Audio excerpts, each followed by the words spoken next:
existait.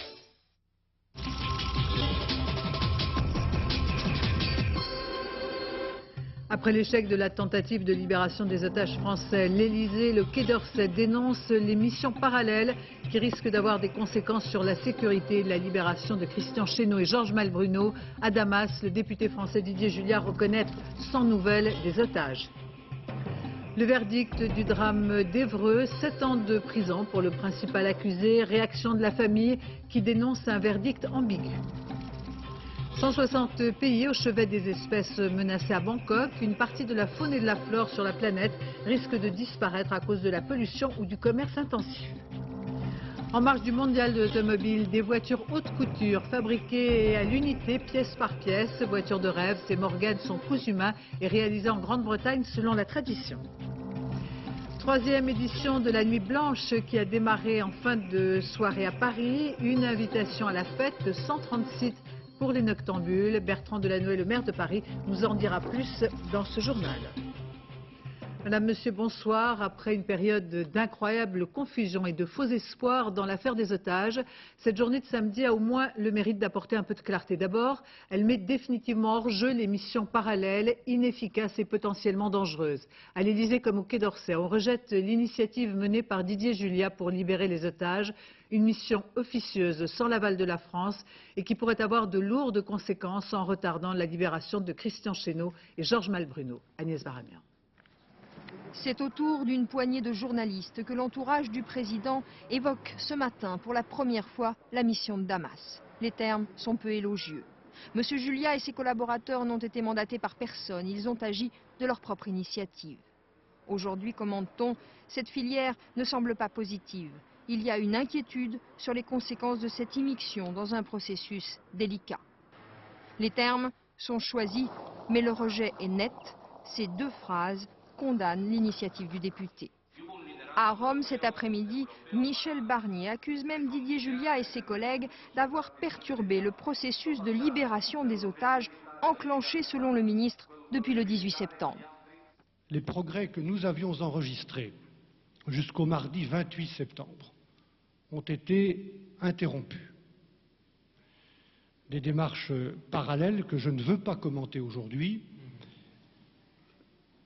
semble avoir été engagé par un groupe ayant avec l'Irak des relations anciennes. Je veux espérer que ces démarches parallèles n'auront pas de conséquences sur la sécurité de Christian Chesneau, de Georges Malbruno et de leurs compagnons syriens. Le moment viendra, a ajouté le ministre, où il faudra apporter des réponses à ce qui s'est passé. En clair, le député devra s'expliquer. Jusque-là, ni l'Élysée ni le Quai d'Orsay n'avaient fait de commentaires sur la mission de Damas, n'excluant pas qu'elle réussisse. Devant son échec, la diplomatie officielle a ce soir repris la main. À Damas, les rumeurs, les approximations, les invraisemblances ont accompagné la tentative de sauvetage des otages français. L'échec est là. Didier Julia a tenu en fin de soirée une nouvelle conférence de presse mettant un terme, momentanément en tout cas, à ce feuilleton aussi médiatique que rocambolesque. Il est sans nouvelles des otages français et rentrera demain à Paris. Samassoula, Maya Lusni. Après une nouvelle journée d'attente, d'annonces contradictoires, le député Didier Julia est venu annoncer à demi-mot que sa médiation parallèle avait sombré dans l'échec. Pendant 39 jours pleins, tous les services officiels, les centaines de personnes mandatées par le gouvernement sont partis à la recherche des otages. Bon, il ne s'est rien passé. Nous, ça fait 4 jours qu'on s'en occupe. Alors, il ne s'est pas passé des choses formidables. On a cru qu'il allait se passer, mais ce n'est pas un drame, en ce sens qu'il n'y a que 4 jours qu'on est rentré sur le terrain. Une tentative de minimiser l'échec pourtant bien réel d'une action aussi confuse qu'opaque. À commencer par le rôle de Philippe Brett, leur médiateur qui affirmait hier être en compagnie des otages. Philippe Brett est venu, je lui ai demandé de venir me voir personnellement. Il est venu me voir cette nuit et j'ai eu une réunion avec des représentants importants de l'armée islamique.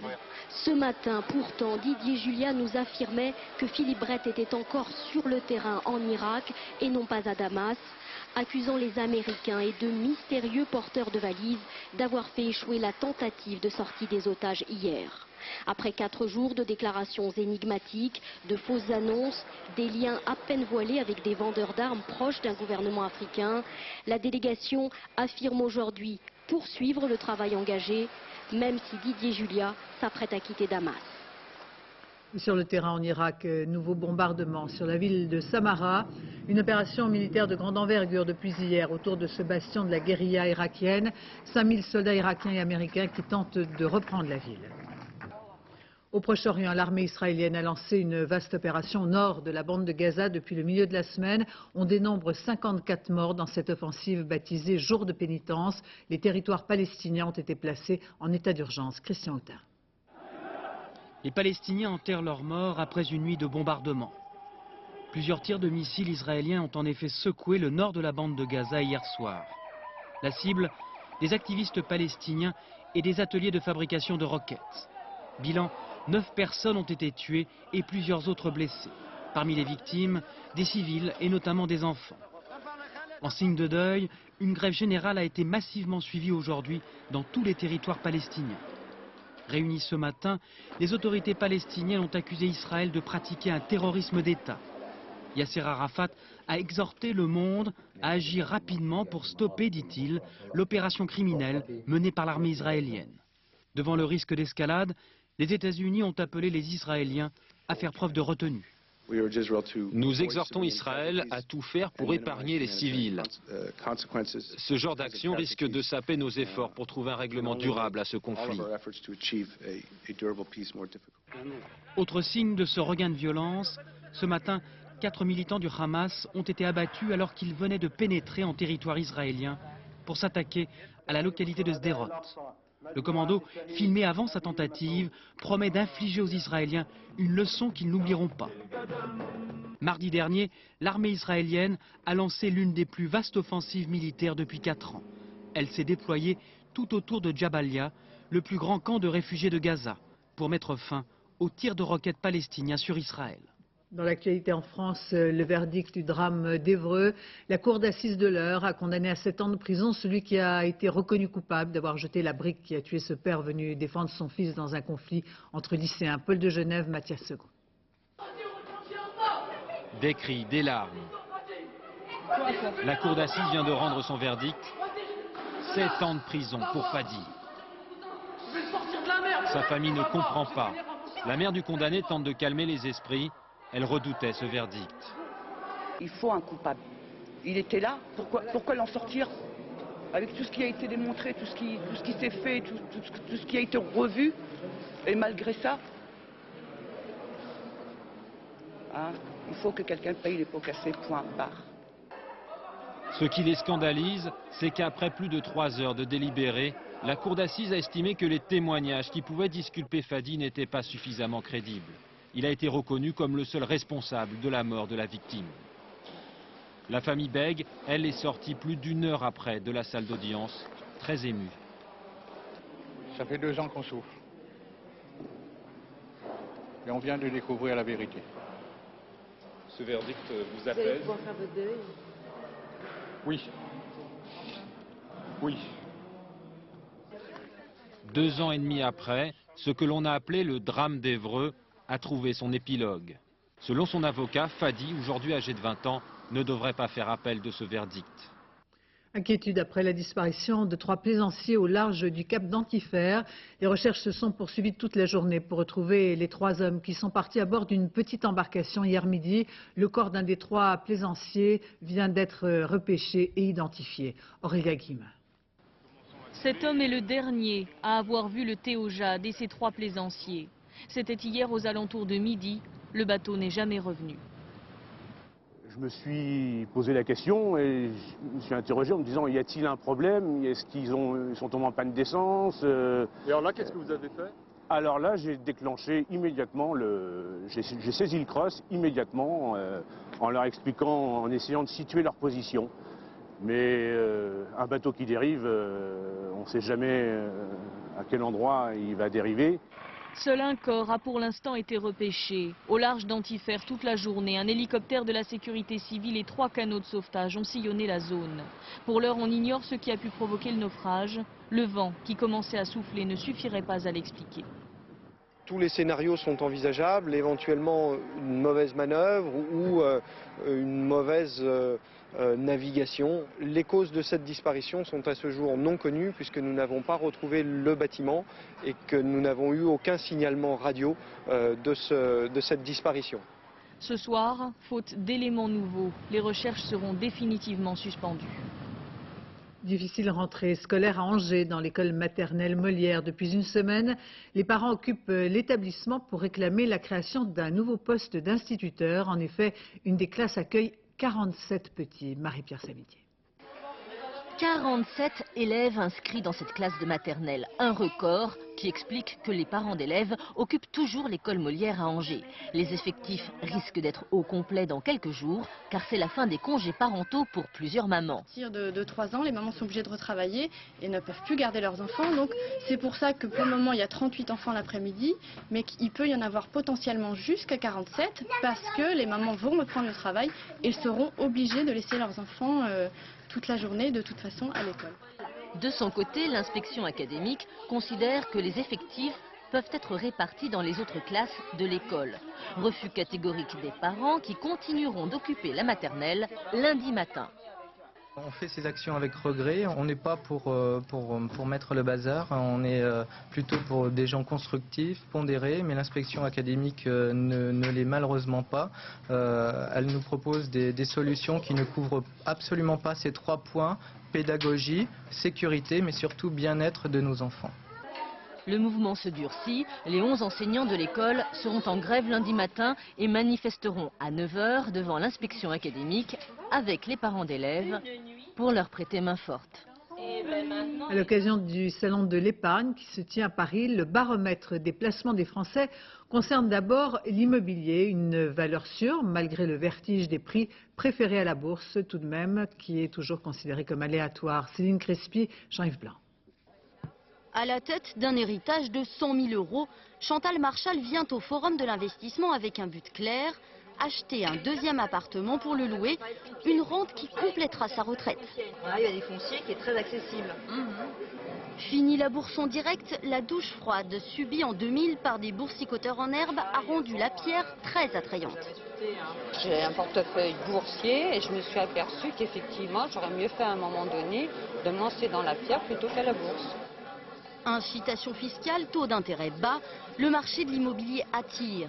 À Paris, les prix ont augmenté de 13% sur un an et ils ont flambé jusqu'à 30% en province. À l'opposé, les actions ont perdu 54% de leur valeur en 4 ans. Et l'actualité n'offre aucune raison d'être optimiste. C'est les cours du pétrole en ce moment, avec ce seuil des $50 le baril qui fait craindre pour le ralentissement de la croissance économique mondiale. Bon, ça c'est des phénomènes bien connus qui font que depuis le début de l'année, l'indice qui mesure la performance des actions françaises n'a pratiquement pas varié. C'est une année pratiquement nulle. Thème de cette conférence, comment transmettre son patrimoine sans trop donner à l'État. La salle est comble. La loi devrait d'ailleurs bientôt réduire les droits de succession et les impôts lors d'une donation.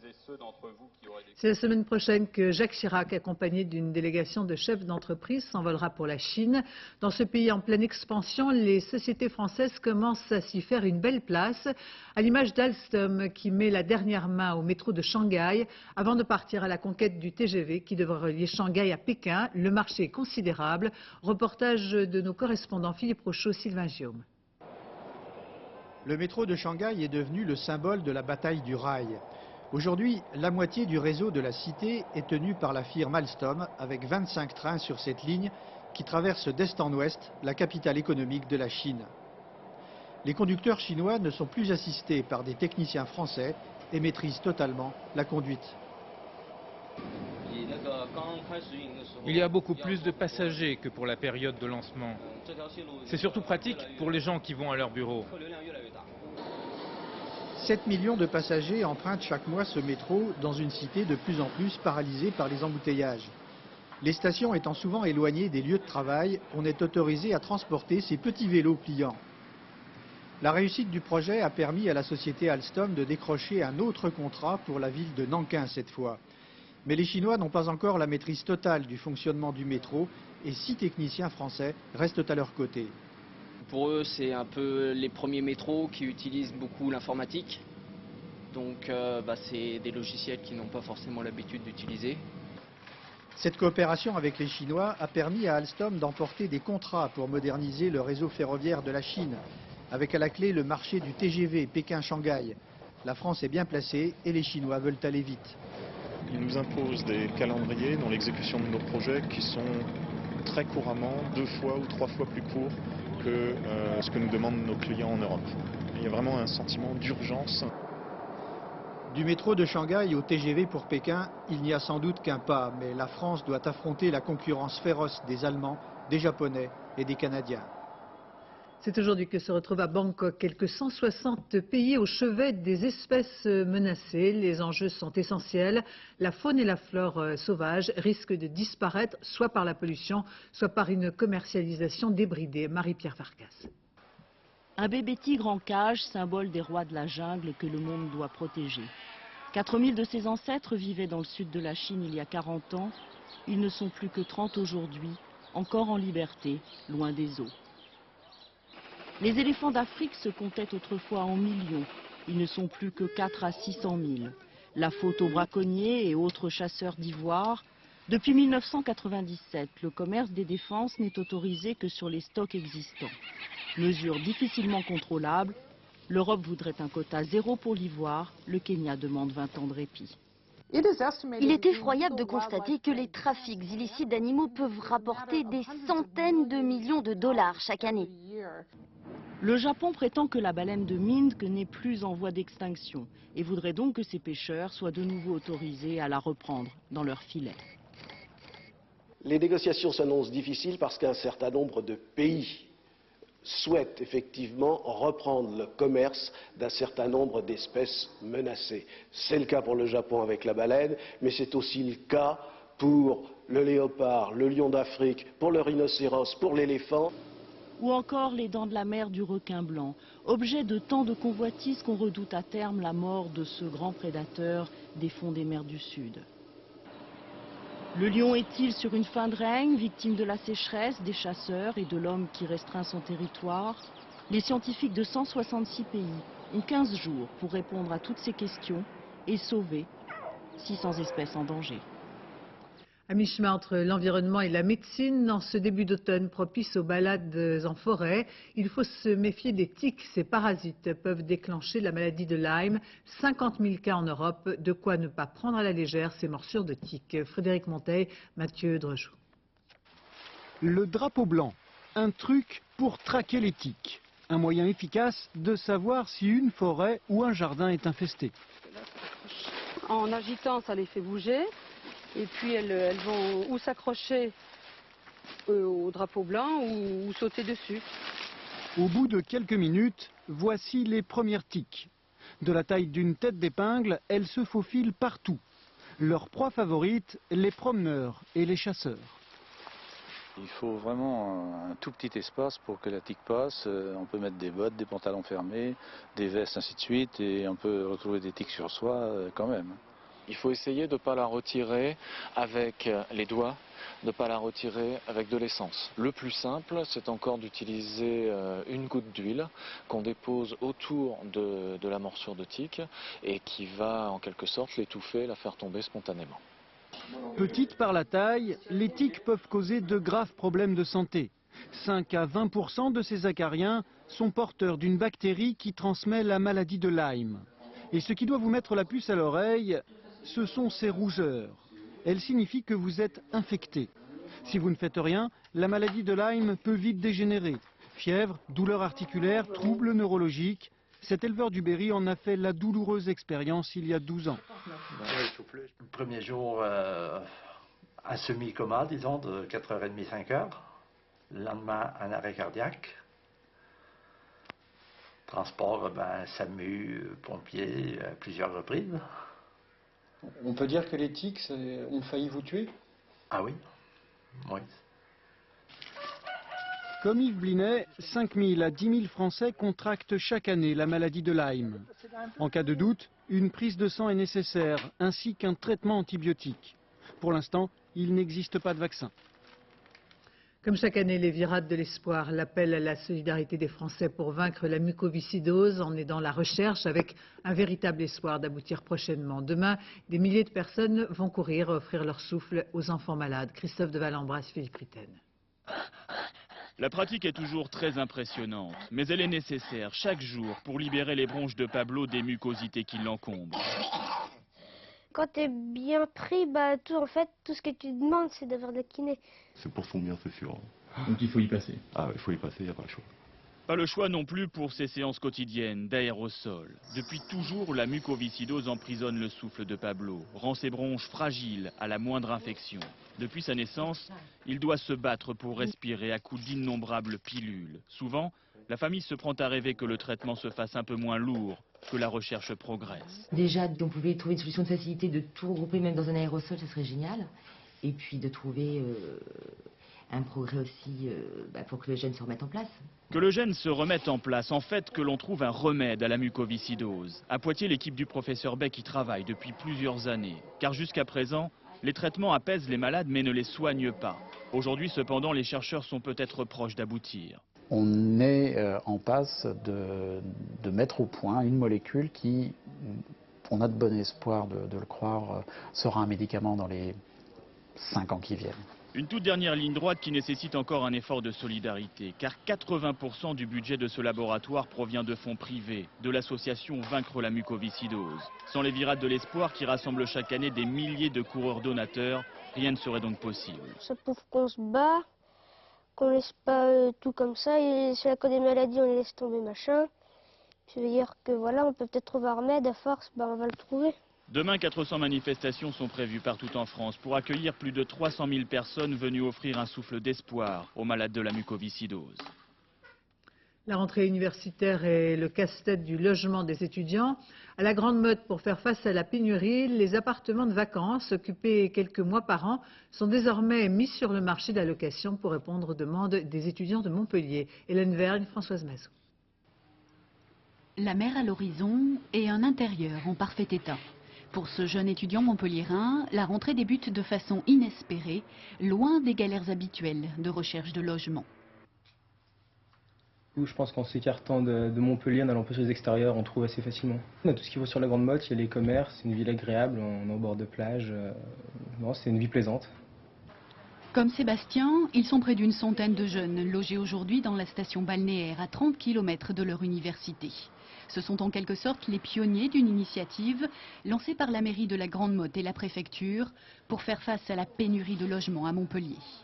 D'un côté des étudiants en galère, de l'autre des propriétaires finalement satisfaits de louer leurs biens pour 300 € par mois. Nous, on est sortis de cette galère puisque nos enfants travaillent, mais c'est vrai qu'on se met à la place des parents qui cherchent avec eux. Et c'est vrai que ça nous fait plaisir de rendre service aussi. Puis ça nous permet d'avoir une location qui s'étend sur 9 mois quand même. C'est intéressant.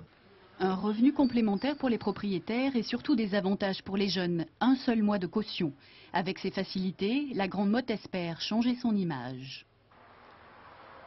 Les étudiants sont très contents de venir vivre à la Grande Motte parce qu'il y a un cadre de vie qui est très agréable, il y a de multiples associations et puis c'est très agréable de voir des étudiants qui restent le week-end sur place et ça change. C'est aussi une chance pour la station balnéaire qui fête ses 30 ans de renouveler sa population. Journée d'adoption tout ce week-end dans les refuges de la SPA. Après l'été, de nombreux animaux ont été abandonnés. Chacun peut espérer trouver son fidèle compagnon en gardant à l'esprit qu'adopter un animal, c'est avant tout une responsabilité. Arnaud Wust. Popeye, 3 ans le grimpeur, Titi, 4 ans le câlin et Velcro, 1 an la curieuse, attendent un maître avec impatience. Pour ce week-end d'adoption, dans tous les refuges de France, parents et enfants viennent en effet chercher leur futur animal de compagnie. Et le choix est cornélien. C'est un roux, c'est adorable et que j'ai toujours eu des chats et aujourd'hui j'en ai plus et ça me manque. Voilà. Il faut adopter un chaton ou un bébé. Donc pour vraiment l'éduquer, on va dire. Mais après le coup de cœur, le chat ou le chien adopté peut vite devenir un boulet que l'on veut de nouveau abandonner. Pour éviter cela, certains refuges de la SPA proposent cette année aux nouveaux propriétaires une aide personnalisée. Pour suivre justement les personnes qui adoptent un animal et qui a des problèmes par la suite, problèmes de solitude, de destruction, donc malheureusement qui nous ramènent le chien parce qu'ils ne peuvent pas le garder, c'est un retour. Alors suite à ça, j'ai instauré des cours d'éducation. Marcher au pied, s'asseoir et se coucher sur ordre, le b.a.-ba du bon éducateur est transmis gratuitement en seulement 2 leçons. Il faut qu'il en profite de cette longueur de laisse. Si vraiment vous continuez et lui il s'arrête pendant quelques temps, vous lui mettez un petit coup de sonnette tout en lui donnant son nom, Oscar. Bien ici, vous lui mettez un petit coup de sonnette et le chien répondra naturellement et viendra à côté de vous. Il n'y a pas d'âge pour apprendre et ceci est valable aussi bien pour le maître que pour le chien. Assis. En marge du mondial de l'automobile, des voitures de rêve découvrons en Grande-Bretagne la fabrication de ces voitures haute couture, des Morgan cousus main, selon la pure tradition pratiquée depuis près d'un siècle. Laurent Boussier.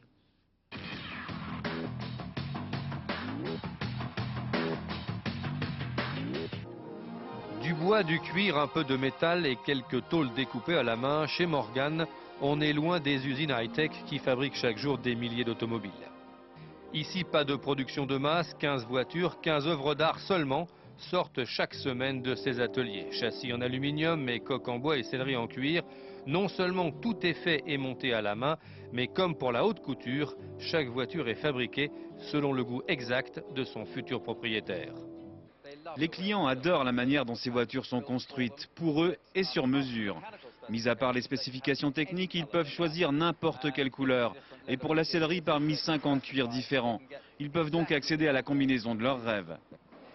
4 modèles seulement, dont le plus connu date de 1936, mais 34 000 couleurs possibles.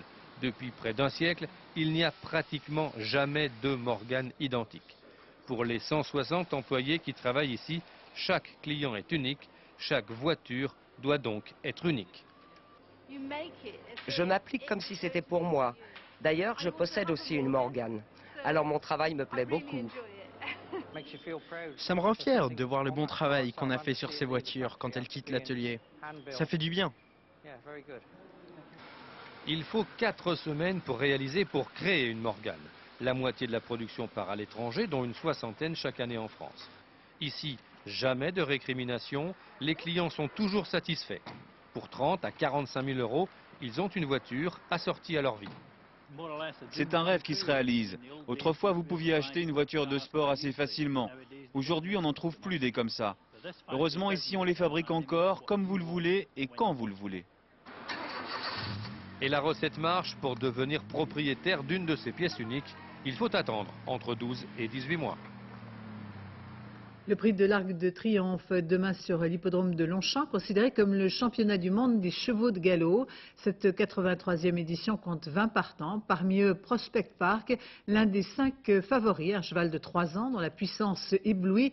Même son jockey en 15 ans de carrière a rarement vu pareil spécimen. Un attelage d'exception, Olivier Pellier, 54 kg, cumule 2000 victoires. Julien Beaumont, Mathieu Drejoux. Prospect Park a tout d'un grand. La prestance, la puissance et des parents célèbres. Ce cheval de 3 ans est l'un des 5 favoris du prix de l'Arc de Triomphe. Même Olivier Pellier, son jockey en 15 ans de carrière, a rarement vu pareil spécimen. Je crois qu'il a une bonne mentalité. C'est-à-dire que même après une course, il est calme. En fin de compte, il a toutes les capacités d'un crack. Et il sait de quoi il parle. Au prix du Jockey Club, en juin dernier, Olivier Pellier, ici, casaque bleue, toque blanche et Prospect Park termine 2e, battu sur le fil. Cette fois, l'accent a été mis sur la préparation. Depuis un mois, régime spécial pour Prospect Park. 3 sorties par jour pour lui dégourdir les pattes et à première vue, le cheval a l'air plutôt décontracté. Ça aide, quoi. Musculairement, c'est toujours un plus, de marcher plus, de sortir plus longtemps. Voilà.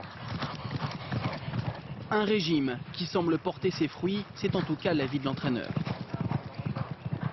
Le cheval, il est au top de sa forme. Donc j'ai les chevals et a priori on a les bons jockeys aussi. Donc c'est toujours un atout pour quand on arrive à ce genre de course. car c'est un poids lourd qui va monter Prospect Park. Olivier Pellier, 54 kilos, 2000 victoires au compteur. Les joueurs ne s'y sont pas trompés, souvent on parie juste sur son nom. C'est souvent qu'il est à l'arrivée, il a été 4 fois arrivé, il est arrivé 4 fois premier dernièrement. Et puis bon, c'est un bon jockey, dans la région il a une bonne renommée. Aujourd'hui, demain, après-demain, en tout on est venu 3 jours depuis l'Allemagne juste pour voir Pellier courir. Demain, Pellier tentera de remporter son 4e prix de l'Arc de Triomphe et rattraper ainsi Yves Saint-Martin. Du football avec en match avancé de la 9e journée de Ligue 1. La victoire de Marseille face à Istres 2-0. 2 buts signés Bamogo et Ndaye. L'OM remporta sa première victoire à l'extérieur. Culture, la disparition de Richard Avedon, l'un des grands photographes du siècle, s'est éteint hier au Texas des suites d'une hémorragie cérébrale. Il aura marqué de son talent, de son regard 60 ans d'histoire de la photo. Célèbre dans le monde entier pour ses portraits en noir et blanc, il savait capter mieux que personne l'âme de ses modèles, écrivains, hommes politiques, acteurs ou artistes. En France, il avait collaboré très étroitement pendant de nombreuses années à la revue Égoïste en offrant à chaque numéro des clichés exceptionnels. Sophie Jouve, François-Julien Piednoir. On dit de lui qu'il avait le don du regard. Richard Avedon, le photographe fétiche des magazines Harper's Bazaar et Vogue, a révolutionné la photo de mode en faisant des top modèles de véritables stars. Fini les poses figées, les mannequins s'agitent, rient, descendent dans la rue, vivant symbole d'une mode exubérante.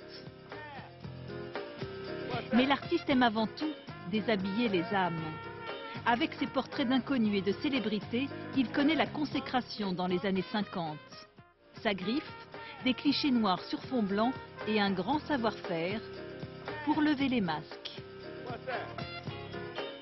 Il avait un regard perçant, intelligent, rapide, admirable. Son regard lui-même mettait déjà un appareil photo. On se disait déjà quand il vous regardait, on savait déjà ce qu'il allait faire de vous.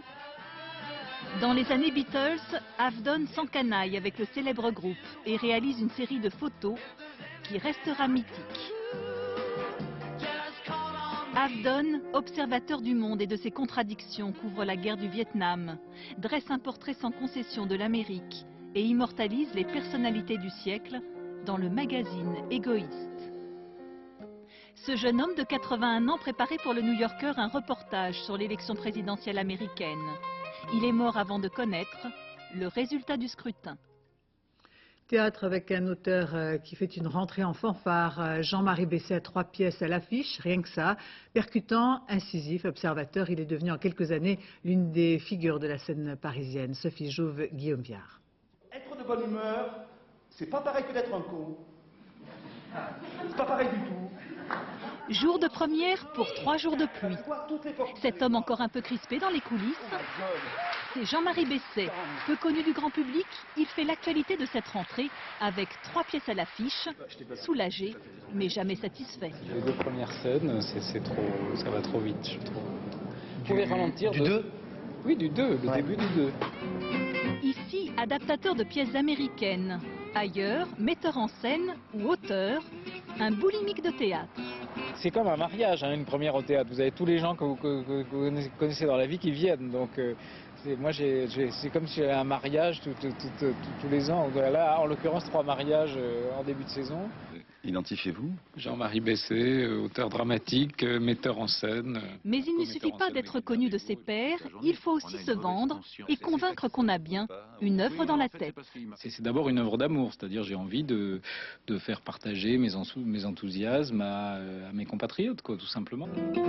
Car Jean-Marie Besset, c'est d'abord un auteur dont le laboratoire est la société d'aujourd'hui.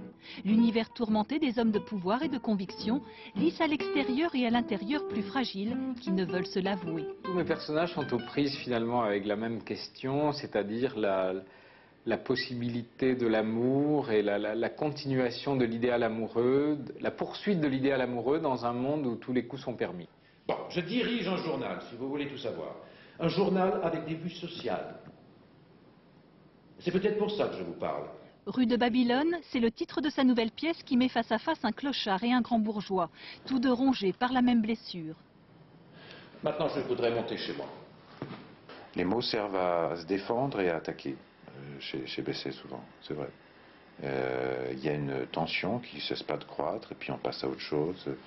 Je trouve que c'est remarquablement construit à ce niveau-là. 43 ans, une quinzaine de pièces derrière lui, un succès public et critique. Jean-Marie Besset, le tourmenté, savoure les plaisirs de la reconnaissance et des bains de foule. Depuis la fin de la journée a démarré à Paris la Nuit Blanche, une nuit de fête dans la capitale à l'initiative de Bertrand Delanoë que nous retrouverons dans un instant. Pour cette 3e édition, quelques 130 sites sont dédiés à l'art contemporain, vu de nuit et sous toutes ses formes.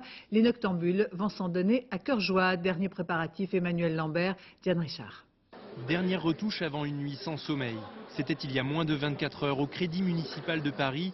Un cheval de Troie miroitant a remplacé la boule à facettes. Mais à la veille du siège, pas question de fermer l'œil. Il manque un nettoyage général, des petites fixations par-ci par-là avec du silicone et puis ça devrait être bon.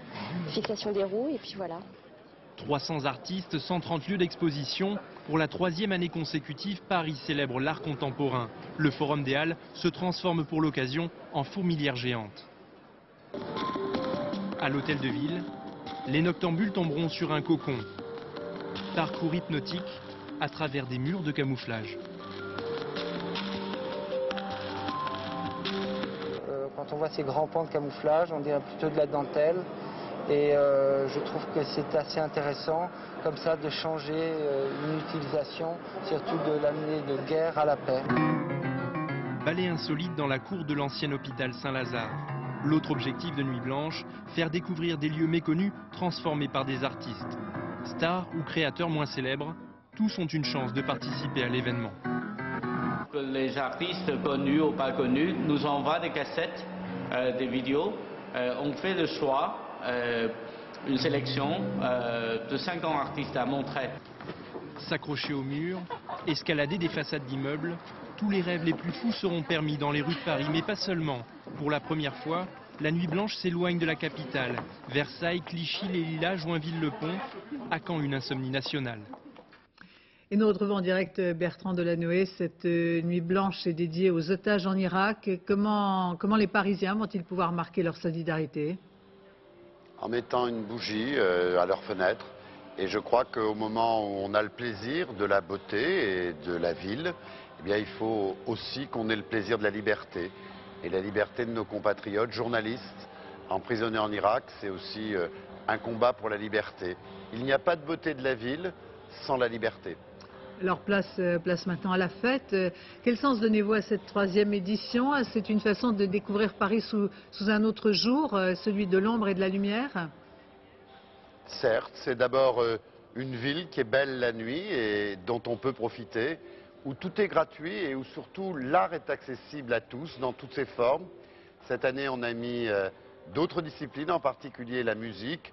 Toutes les créations sont originales et tout est accessible à tout le monde. Cette année, en plus, on a veillé à ce que ce soit accessible aux personnes handicapées. Et il y a même des œuvres d'art qui naissent de ces handicaps et qui sont belles et dont tout le monde profitera. Peut-être que cette année, j'ai envie de dédier cette Nuit Blanche à une femme qui est belle et dont l'œuvre est belle et qui a aimé la nuit. Je crois que la Nuit Blanche 2004 doit être dédiée à Françoise Sagan. Que dites-vous aux noctambules qui nous écoutent? Pardon? Que dites-vous aux noctambules qui nous écoutent, qui viennent vous rejoindre? Profitez, c'est beau. L'art, ce n'est pas pour l'élite, c'est pour tout le monde. D'ailleurs, l'an dernier, ils étaient 1 million parce que la beauté, tout le monde aime. Et la création, ce n'est pas réservé à un petit nombre. Cette année, en plus, nous partageons avec Versailles, les Lilas, Clichy, Bruxelles, Rome, dans quelques semaines, Montréal. Voilà, quand l'humanité est à la fois généreuse, créative et qu'elle croit dans les forces de la création, elle peut être magnifique. Et c'est comme ça qu'elle n'est pas barbare. Merci Bertrand Delanoë d'avoir répondu à nos questions. Avant de refermer ce journal, une bonne nouvelle pour la rédaction de France 2. Le 3e prix Bayeux des correspondants de guerre revient à Bertrand Koch, Gilles Jacquier, Tatiana Derouet et Alexandre Berne pour la marche sur Falloujah, un reportage réalisé en Irak en avril dernier. C'est la fin de ce journal. Je vous remercie de votre attention. Tout de suite, la météo, Isabelle Martinet. 20h55, le plus grand cabaret du monde, présenté par Patrick Sébastien. 1h30 en direct de l'Hôtel de Ville. Une émission spéciale Nuit Blanche, donc, présentée par Elisabeth Tchoungui et Guillaume Durand. Demain, dans Tout Café, Catherine Sellac recevra Christian Clavier. Quant à moi, j'aurai le plaisir de vous retrouver dès 13h. Excellente fin de soirée sur France 2.